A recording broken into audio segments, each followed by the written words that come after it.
A graça e a paz do Senhor Jesus Cristo a todos os filhos e filhas de Deus.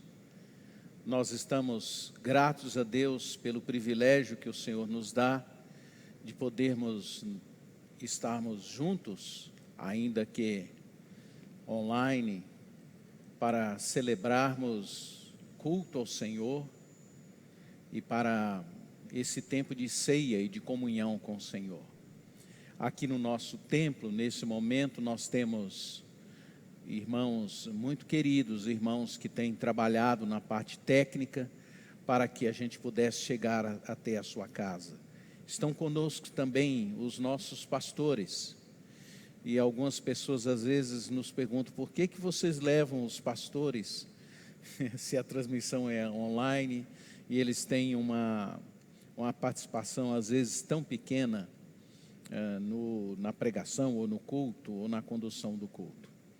E a razão é a seguinte: é que nós queremos que a nossa comunidade, a nossa igreja tenha certeza disso, de que enquanto pastores desta igreja, nós estamos profundamente envolvidos, em primeiro lugar com Deus, buscando a Deus, para que Deus nos conforte, para que Deus nos alcance nesse tempo. Em segundo lugar, para que vocês saibam que nós não paramos o nosso trabalho pastoral. Então nós queremos que você nos procure, que você fale conosco, e a presença deles é por esta razão. Eu sei que esse é um tempo muito difícil, de muitas perdas, e nós temos sofrido muitas delas, algumas delas alcançando a nossa comunidade, a nossa igreja. Há muitos irmãos que estão afetados pela Covid, e por isso nós estamos tomando todos os cuidados possíveis para que a Covid não alcance mais pessoas. Nesta semana, como muitos de vocês já sabem, nós perdemos um irmão muito querido, e eu preciso mencioná-lo por causa da minha relação com essa pessoa. Era quase um filho para mim. O acompanhei desde os seus 10 anos de idade, os seus momentos difíceis, as suas lutas, para que ele pudesse se tornar um homem comprometido com Deus e um homem comprometido com a igreja, um homem comprometido com a cidade e com a sociedade. É o nosso irmão, Dr. Carlos Alexandre, o Preto, que faleceu esta semana. Então, com tristeza, nós comunicamos, mas com aquela certeza de que o Senhor o recolheu, mas o Senhor vai nos dar o privilégio de continuar testemunhando de Jesus nesta terra, e um dia vamos estar juntos na eternidade. Dito isto, eu queria te convidar para que você esteja orando pelos nossos irmãos. Fique atento, preste atenção a pastores, a líderes, a irmãos da nossa igreja que estão enfermos, em estado grave, e nós pedimos que você se junte a nós, não só hoje, mas em todos os dias, para a nossa oração. Hoje eu queria compartilhar com vocês de uma forma mais intimista. Como vocês estão vendo, há todo um processo aqui, muito bonito de estarmos ministrando a palavra, no sentido da gente ter uma mesa e de termos um tempo de comunhão. Tudo isso preparado para que você reúna a sua família e coloque ao seu lado para esse momento de culto. Muitos de vocês se lembram desse tempo em que a gente, anteriormente, aqueles que têm a tradição na igreja evangélica, sabem que uma das coisas que nós tínhamos, que eram muito comuns para nós, era a ministração ao redor da mesa. Então as famílias se reuniam, às vezes acordavam mais cedo, se reuniam em torno do café, liam um texto da Bíblia, faziam uma oração. Outros faziam isso na hora do almoço, outros faziam isso. E essa foi a ideia que veio ao coração dos nossos irmãos para esse culto. E eu quero te convidar então hoje para a gente falar sobre o Salmo 63.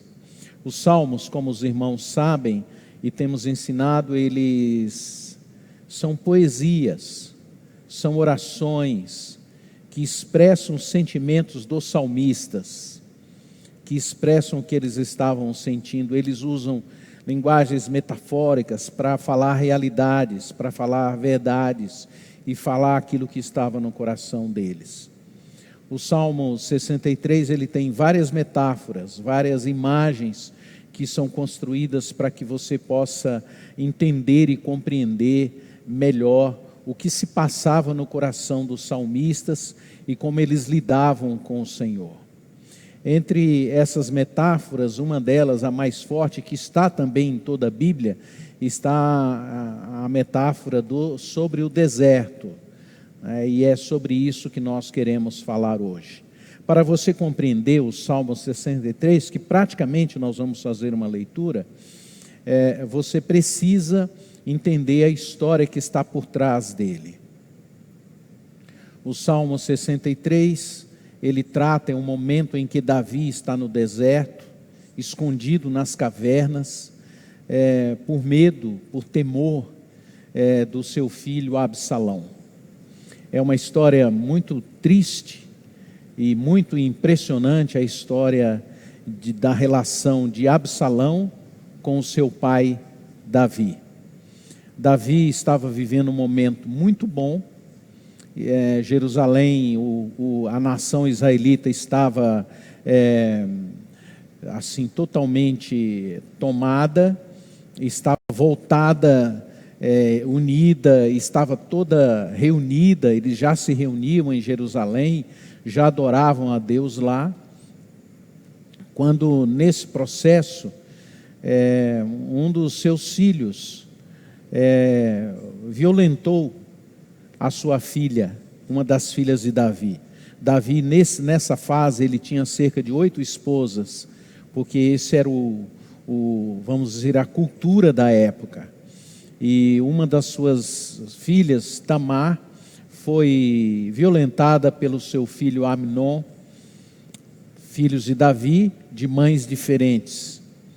E Davi nada fez.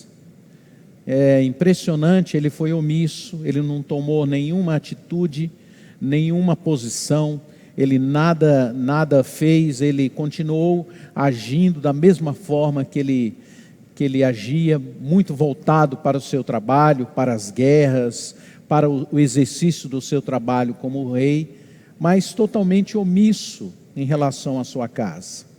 O seu filho Absalão, irmão de Tamar, ficou muito revoltado com aquela situação e resolveu, naquela tensão daquelas relações familiares com tantas pessoas, com tantos filhos, essa tensão ainda era maior. E Davi, apesar de um homem muito capaz, muito sábio, ele não sabia lidar com as tensões familiares. E o que vem ocorrer é que Absalão resolve matar Amnon, e ele mata Amnon, e Davi novamente se omite, ele nada faz, ele não toma nenhuma posição, nenhuma atitude com relação ao seu filho. Ele não conseguia lidar com essa situação. E o que vai ocorrer é que Absalão também fica muito revoltado com seu pai, e as pessoas, os outros filhos, todos se revoltam. Uma parte do exército de Davi fica contra ele, por ele não tomar nenhuma posição, nem com Amnon, nem com Absalão, e nada fazer. Absalão, então, insatisfeito, amargurado, entristecido, ele começa a reunir um exército em torno dele, um exército de insatisfeitos. Em todo grupo, em todo lugar, sempre existe um grupo de pessoas sempre muito insatisfeitas, e Absalão absorve esse grupo e cria um exército muito forte, e ele começa então, faz promessas àqueles que estavam com ele, que se ele assumisse o reinado de Israel, que eles seriam mais felizes, que eles teriam melhores resultados, como toda promessa política. E assim ele faz e promete, e ele agrega muitas pessoas ao redor dele. Então ele vai, ele invade, ele toma conta, cerca Jerusalém. E Davi, então, aconselhado por um dos seus conselheiros, Aitofel, ele resolve deixar a cidade de Jerusalém e vai para o deserto. Se esconde nas cavernas. E Absalão vai ao seu encontro, vai à perseguição dele. Davi, porém, determina que o seu filho não deva ser morto. E assim, Absalão morre por um ímpeto de um dos seus generais. Termina Absalão sendo preso na sua cabeleira e ele é decapitado por um dos seus generais. Davi, então, ao saber daquela notícia, ele chora copiosamente. Davi viveu um deserto, que ele expressa no Salmo 63. Os desertos chegam à nossa vida quando nós começamos, ou quando nós deixamos de agir, quando nós nos tornamos pessoas omissas. A omissão, ela leva a corromper o ambiente e leva as pessoas a se revoltarem contra nós mesmos, como aconteceu no caso de Absalão. Davi era um guerreiro, era um homem forte, era capaz de matar gigantes, era capaz de fazer coisas grandiosas, mas não era capaz de dialogar com a sua família. Os desertos chegam à nossa alma quando nós nos omitimos. Os desertos chegam à nossa alma quando nós nos tornamos pessoas incapazes de comunicar os nossos sentimentos, especialmente para aqueles que nos são mais próximos. De um modo geral, a maioria das pessoas expressam sentimentos negativos para as pessoas e raramente elas expressam os seus sentimentos afetivos, bondosos para aqueles que os cercam. Vocês se lembram, como acabei de narrar, a história de Davi em relação aos seus filhos? Ele amava Absalão, mas ele não conseguia tratar Absalão de maneira adequada. Ele não conseguia lidar com Absalão. Ele não conseguia corrigir Absalão. Ele não conseguia expressar o seu amor a Absalão. Algumas pessoas confundem, evidentemente, achando que no amor não existe disciplina, não existe limites, não existe correção.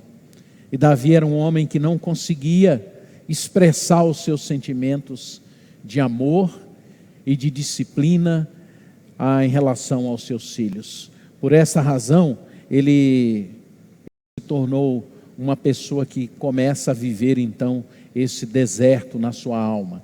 Uma outra coisa que nós percebemos na vida de Davi é que Davi tinha uma família muito grande e de personalidades entre a família, pessoas as mais variadas, pessoas difíceis. Muitos de nós convivemos com pessoas difíceis. Nós temos dificuldade de convívio. Davi tinha dificuldade de convívio com os seus filhos, com Aminon, com Absalão. Era omisso, dificuldade de comunicar sentimentos, e especialmente quando se tratam de pessoas difíceis. Aminon era um homem adoecido pelo que ele fez e pelo que os desejos que ele tinha. Aminon era desobediente a Deus. Absalão também. Eram pessoas revoltadas, pessoas rebeldes. Quando nós convivemos com pessoas difíceis, não é incomum que a gente começa a ter tristezas no coração, começa a ter desertos no coração, começa a ter na nossa alma determinadas dificuldades. E Davi era assim. O convívio com pessoas difíceis traz ao nosso coração, às vezes, dificuldades para a gente conviver e para a gente resolver as nossas diferenças, as nossas dificuldades para a gente expressar amor, expressar sentimentos. E Davi foi deixando que aquela amargura tomasse conta e tomasse conta do seu coração e da sua alma. Ele começou então a permitir que aquilo entrasse dentro do seu coração. E a amargura, ela tem dois caminhos: ou ela se expressa de uma forma irada, como no caso de Absalão, de forma rebelde, de forma agressiva, ou ela entra para dentro do coração e provoca em nós um deserto. É interessante as características de um deserto. As pessoas acham que o deserto é somente o lugar seco, cheio de areia e cheio de muito calor. Mas o maior deserto, segundo a ciência, que existe no mundo é o deserto da Antártida, porque não chove, tem muita umidade e não tem nenhuma evaporação, ou mínimo de evaporação. Para se caracterizar um deserto, é preciso que haja uma certa umidade, mas é preciso que essa umidade seja evaporada, seja ganha, é preciso que haja troca entre os lugares. Então, no caso de Davi, e no caso que nós estamos tratando aqui, usando essa figura metafórica do deserto, existem 3 tipos de deserto que podem nos alcançar, como aconteceu no caso de Davi e Absalão. Primeiro, existe uma irritação na nossa alma, né? Porque às vezes nós ficamos irritados. A irritação acontece, a amargura acontece quando a gente traz para dentro, quando a gente retém, quando a gente guarda no coração umas coisas. A nossa alma então vai vivendo esse processo de desertificação, vamos nos tornando pessoas irritadas, mal-humoradas, por aquelas razões que eu já coloquei anteriormente. Um outro tipo de deserto que pode alcançar a nossa alma é o nosso esfriamento da alma. A gente vai se esfriando, a gente vai ganhando atitudes inadequadas, a gente vai se tornando uma pessoa mais fria, mais distante, porque a gente não consegue lidar com aquela situação que está ao nosso redor. E finalmente há um outro tipo de deserto, que é oferecer mais do que a gente recebe. Alguns de nós temos muitas demandas na nossa vida, e infelizmente, às vezes nós achamos que nós somos capazes de oferecer para as pessoas tudo o que elas nos pedem, e a gente que é um poço insaciável de necessidade, de carência, de amor, e a gente começa a se achar que a gente pode de fato resolver essa dificuldade para as pessoas, e nem sempre isso é possível. Então nós vamos sendo tomados de um certo cansaço, de um cansaço emocional, e a nossa alma vai ficando vazia, entristecida, abafada, e a gente vai se perdendo. Nós estamos vivendo num momento assim de muito esfriamento, de muito desânimo, e muitos de nós nos sentimos áridos, secos, sem ter o que oferecer para as pessoas, porque estamos já cansados, isolados, já não temos convívio, porque perdemos aquele jeito anterior que nós tínhamos de viver, que nos trazia uma certa alegria. É verdade, uma alegria às vezes falsificada, não uma alegria verdadeira, mas uma alegria sem muito sentido, sem muito propósito, mas era uma alegria. A alegria verdadeira também, a alegria de convívio com as pessoas, a alegria da comunhão. Agora muitos de nós, por não termos aquilo que nós desejávamos, esperávamos e tínhamos anteriormente, estamos nos entristecendo. A nossa alma vai ficando deserto. Mas na palavra de Deus, o deserto ele traz muitas possibilidades para nós. Ele traz maturidade. Se você é um filho de Deus, eu quero te dizer que as possibilidades de você viver um deserto, elas são muito grandes. Porque na história e na Bíblia, na história dos filhos de Deus, há muitos desertos. Abraão viveu num deserto. Moisés liderou o povo no meio do deserto. Os profetas viveram na escravidão, em desertos de alma. Jesus viveu no deserto. O deserto da alma, ele faz parte da vida dos cristãos. A palavra de Deus nos ensina claramente, deixa muito claro para nós, que nós somos pessoas que vamos viver esses momentos de desertificação da nossa alma, como esse que nós estamos vivendo nesse momento. Muitos de nós estamos assim, deprimidos, com medo, com temores, apavorados, entristecidos por circunstâncias, por conflitos, por dificuldades de ordem familiar, por razões as mais variadas. Muitos de nós estamos vivendo esse momento. Todos nós conhecemos aquele versículo da palavra de Deus que nos ensina claramente, quando Jesus diz: no mundo tereis aflições, mas tende bom ânimo, eu venci o mundo. E o que vence o mundo é a nossa fé. O texto de Oséias, que é um texto belíssimo, que encontra-se em Oséias capítulo 18, verso 23, ele nos ensina: transformarei o vale da desgraça em uma porta de esperança. Então, o deserto, ou esses momentos mais difíceis da vida, eles são nos dados para que a gente veja a manifestação de Deus também nesses momentos. É por isso que Paulo dizia que a nossa vida, ela amadurece quando nós vivemos esses momentos mais difíceis. Esta palavra de Paulo, quando ele diz que o Senhor se aperfeiçoa nas nossas fraquezas, é nas nossas fraquezas que a graça de Deus se manifesta e manifesta o seu amor.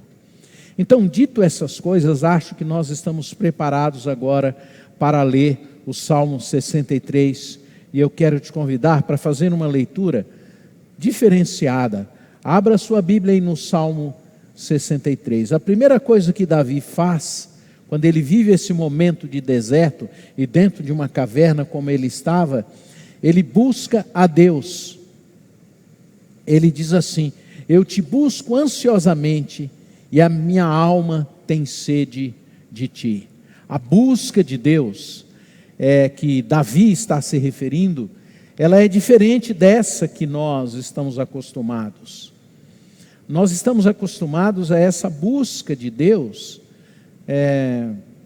vamos dizer assim, é quase que uma busca virtual.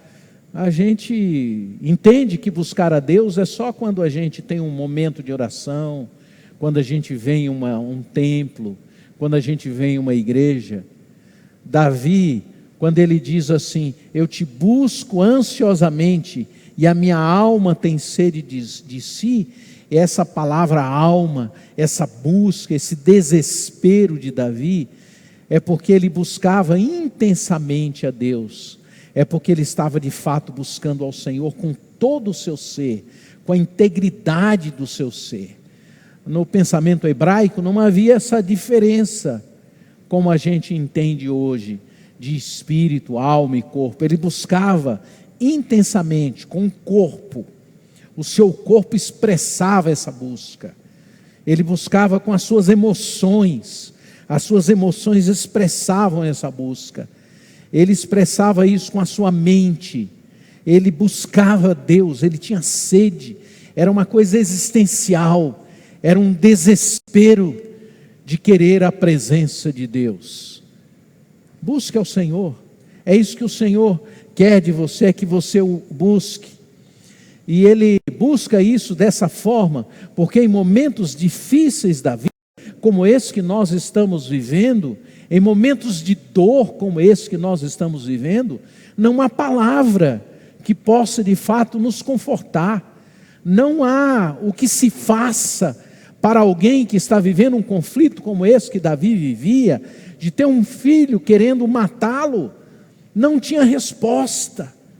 A resposta era Deus. E esse é o momento que nós estamos vivendo assim. Não espere das pessoas, não espere dos amigos, não espere de ninguém, não busque em nada, Na dor, a busca que nós podemos ter, o conforto que nós podemos ter, é buscar a Deus com toda a intensidade do nosso ser. É por isso que nós estamos vendo essa quantidade imensa de pessoas no desespero, na aflição. É porque elas não estão entendendo, elas estão depositando as suas esperanças e buscando conforto em coisas, em pessoas, em políticos, em respostas humanas. Esta é a hora de você buscar a Deus com intensidade, com todo o seu fôlego, como o texto de Davi quer dizer. A segunda coisa que Davi faz, ele diz assim: eu quero ver-te no templo, quero ver como és poderoso e glorioso. E Davi faz isso pela seguinte razão: é porque o povo de Israel, eles acreditavam que a presença de Deus estava num templo. Então, quando eles iam para o templo, eles faziam muitos sacrifícios para ir ao templo. Em média, os mais fiéis iam ao templo de Jerusalém 4 vezes ao ano. E eles iam, reuniam as suas famílias e iam. E durante a viagem eles iam cantando, eles iam louvando a Deus, eles iam repetindo. Eles chegavam dias antes e eles se colocavam na frente do templo e eles liam os livros da palavra de Deus para aprender mais de Deus. Aquele povo era um povo voltado para a sua palavra. Eles se reuniam em torno da palavra. Eles se reuniam em torno de Deus e da sua palavra. Então, para que eles pudessem ter acesso à palavra de Deus, eles tinham que estar reunidos. E Deus se manifestava na reunião do povo de Deus. É por isso que Jesus diz assim: onde estiverem 2 ou 3 em meu nome, eu me farei presente. É por isso que nós cremos que Deus está presente na sua vida, que Deus se faz presente aí onde você está. Quando você reúne a sua família, lê a sua palavra, e a sua palavra revela quem é Jesus. Quando nos reunimos em torno de Jesus, como vamos nos reunir agora, as manifestações de Deus acontecem. E Davi então, no meio daquele temor, no meio daquele medo, daquele pavor, ele diz: eu quero ver-te. E a ideia dele era esta, era de ver as manifestações de Deus na reunião do seu povo. Você está com a sua família aí? Deus pode se manifestar agora. Deus pode entrar aí na sua casa e trazer cura, trazer bênção, trazer alegria para a sua existência e para o seu ser. A terceira coisa que Davi diz é: o teu amor é melhor do que a própria vida. Esse tempo que nós estamos vivendo, e eu espero que você esteja sendo muito cuidadoso com a sua vida, que você esteja cuidando dela, mas o amor de Deus é maior do que ela, maior do que tudo que você tenha. E Davi diz: o teu amor é maior do que a vida, e o meu amor por ti é maior. Davi estava ali, e é interessante que Davi, ele não pede para a vida dele ser preservada, ele não pede bens materiais, ele não pede nada, ele apenas diz: Senhor, eu quero o teu amor para a minha vida, eu quero a tua presença na minha existência, eu quero o teu ser dentro de mim, eu quero o teu ser tomando conta da minha vida e da minha existência. A única coisa que ele quer é Deus. Nós estamos vivendo um tempo da nossa vida que as pessoas querem Deus para ter coisas, que as pessoas querem Deus para ter uma família melhor, que as pessoas querem Deus para eles funcionarem melhor na sociedade.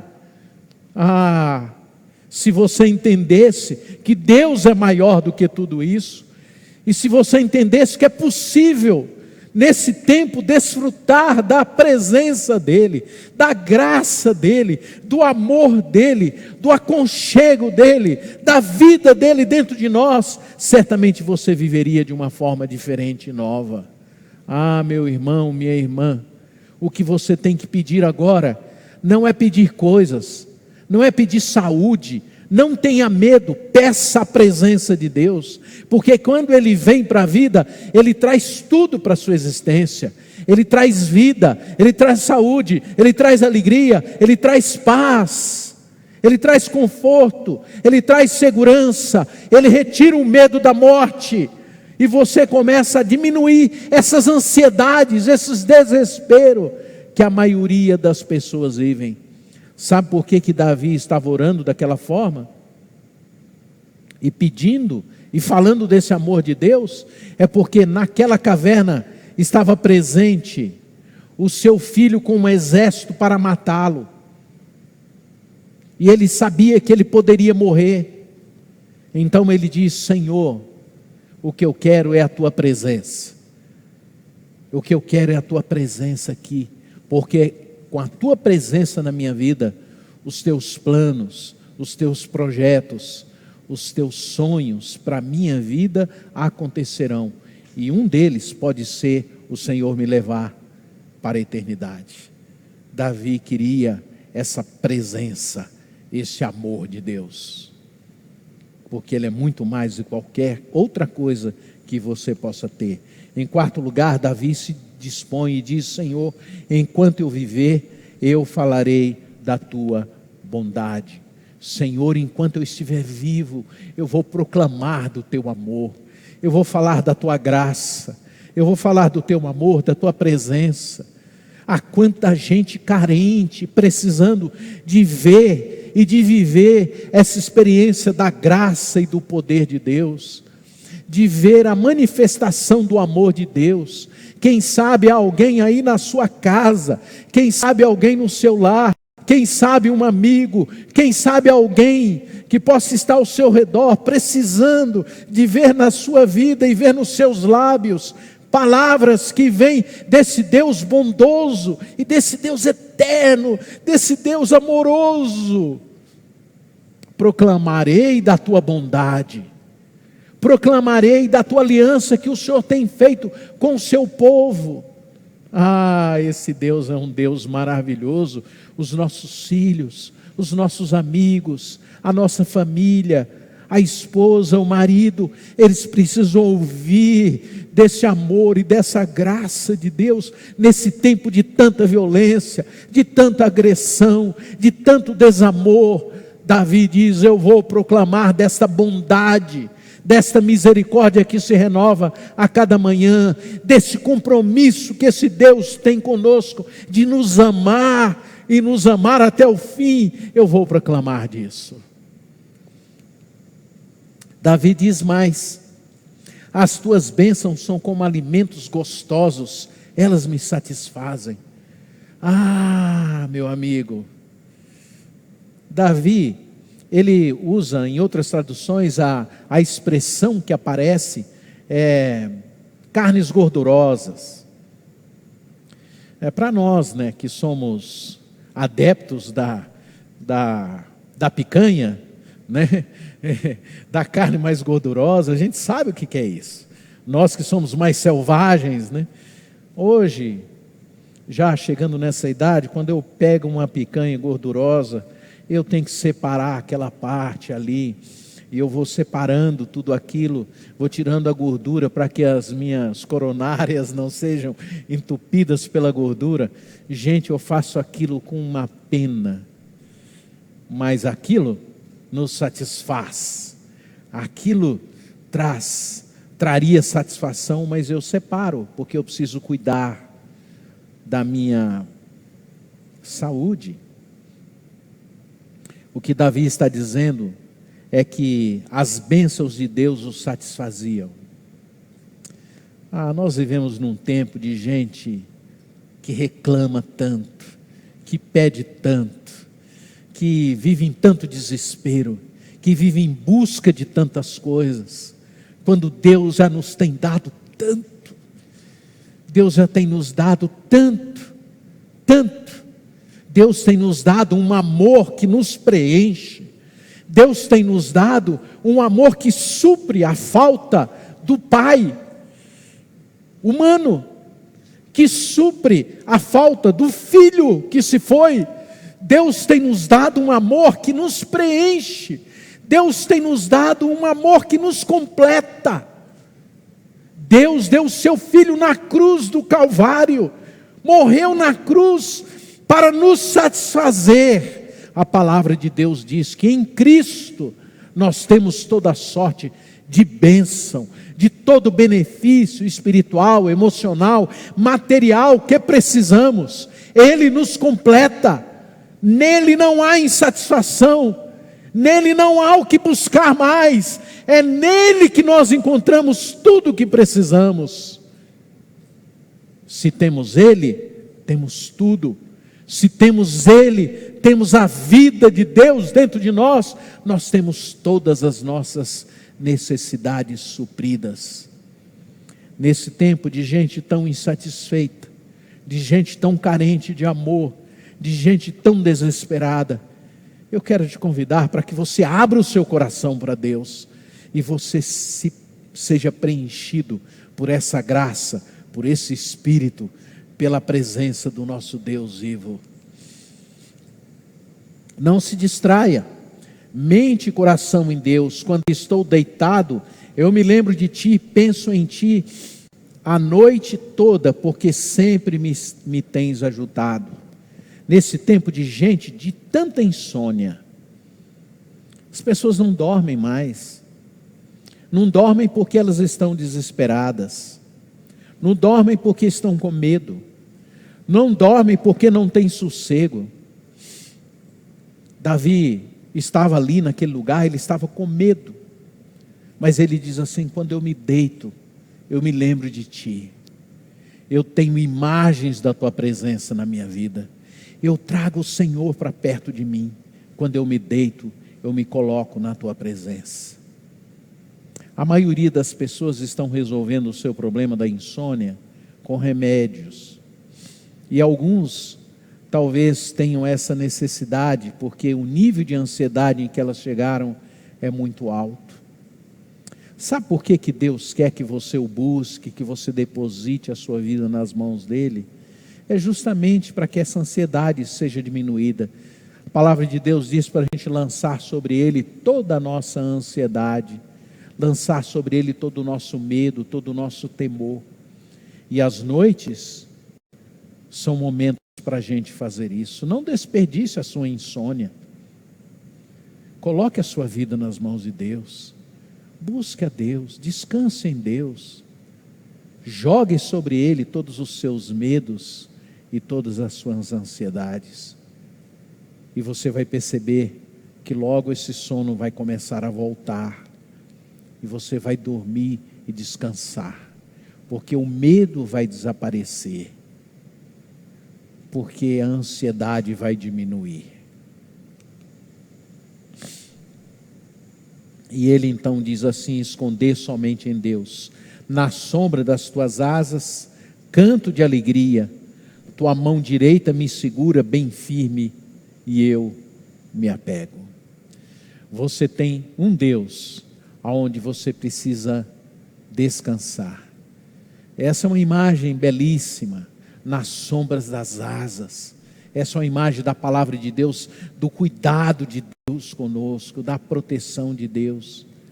Na sombra das asas, você se encolhe, como uma criança se encolhe no peito do pai ou da mãe. Na sombra das asas quer dizer, é como a galinha recolhe os seus pintainhos, naquela linguagem de Jesus. Nas sombras das asas quer dizer proteção, cuidado, certeza de que Deus está cuidando de cada um de nós. É frescor, é vida, é descanso, é alma no sossego. Os resultados é que Davi começa então a dizer algumas coisas.